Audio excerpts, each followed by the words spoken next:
Good morning and welcome back to my channel Tamoshree's lifestyle. তো আজকে আমাদের টিফিন হয়ে গেছে রেডি, তো আমরা নিয়ে চলে এসেছি। তো আজকে টিফিন হচ্ছে পাস্তা। এটা আমার পাস্তা, এটা পাপানের পাস্তা, তাই তো? আমাদের পাস্তা। তো চলো খাই।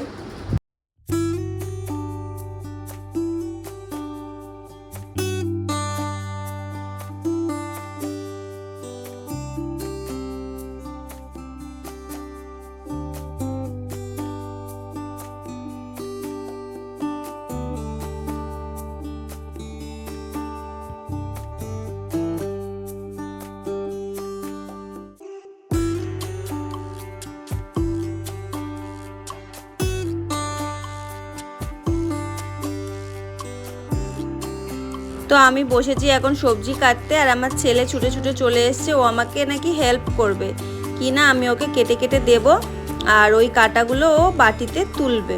এটাই হচ্ছে ও আমাকে হেল্প করা। তো আমি যেই কাজ না করতে যাই না কেন, ও ছুটে ছুটে চলে আসবে করার জন্য। তো দেখা যাক বড় হলে কি করে। ছোটোবেলায় তো প্রচুর হেল্প করে দিচ্ছে। তো এই দেখো আমি কেটে কেটে দিচ্ছি আর ও ওখানে তুলছে। তো তুলতে তুলতে শেষে একটা কাণ্ডও করেছিল। আমি চিচিঙ্গা আর আলু ভাজবো বলে আলু কেটেছি, আর চিচিঙ্গাটা ডাল দিয়ে করবো বলে চিচিঙ্গা কেটেছি।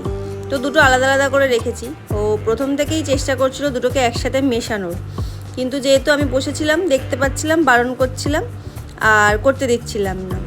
তো হঠাৎ করে আমি সবজি আমার সব কাটা হয়ে গেছে, আমি উঠে গেছি ওদিকে ভাতের ফ্যান ঝাড়বো বলে।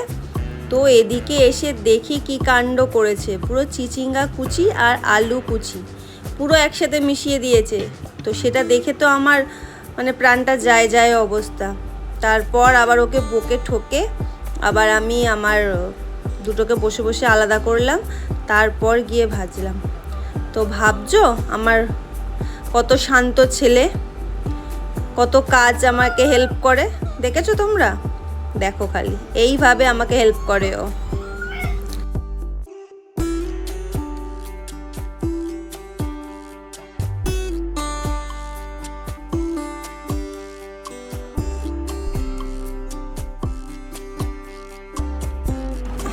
আমার এদিকে কাঁচা হয়ে গেছিলো, তো সেগুলো মেলতে যাব। আর এই দেখো নিচে এখনও এতগুলো কাঁচা জমে আছে। আমাদের এখানে কি হয় জানো তো, জলের খুব প্রবলেম হচ্ছে।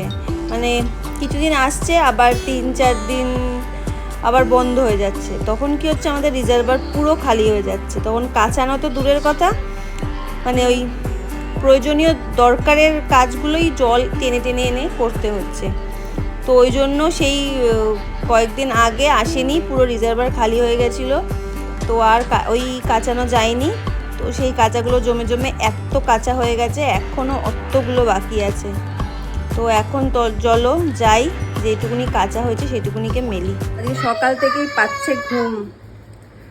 আর এদিকে রান্না হয়েছে ডাল, আলু ভাজা, ভাত হয়ে গেছে। আর এদিকে চিচিঙ্গাটা করব ডাল দিয়ে, ওটা বাকি আছে।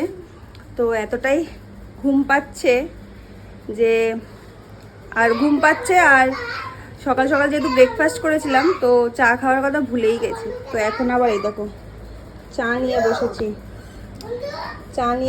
এখন। তো একটু চা খাই আর ঘুমটা কাটাই, চলো। তো 21শে জুলাই আমার মাস্তুতো ননদের জন্মদিন। কদিন আগে যার জন্মদিনে গেছিলাম তোমরা দেখেছো, তারই বোনের ওই দিন জন্মদিন। তো ওর জন্য একটা সিপার গ্লাস অর্ডার করেছিলাম অ্যামাজন থেকে। তো সেটা ডেলিভারি দিয়ে গেল বলে খুলে দেখে নিলাম। তো আমার ছেলের সিপার বোতলগুলো দেখে ওর খুব ভালো লাগে নাকি, ওরও খুব ইচ্ছা ওরকম বোতলে খাবে।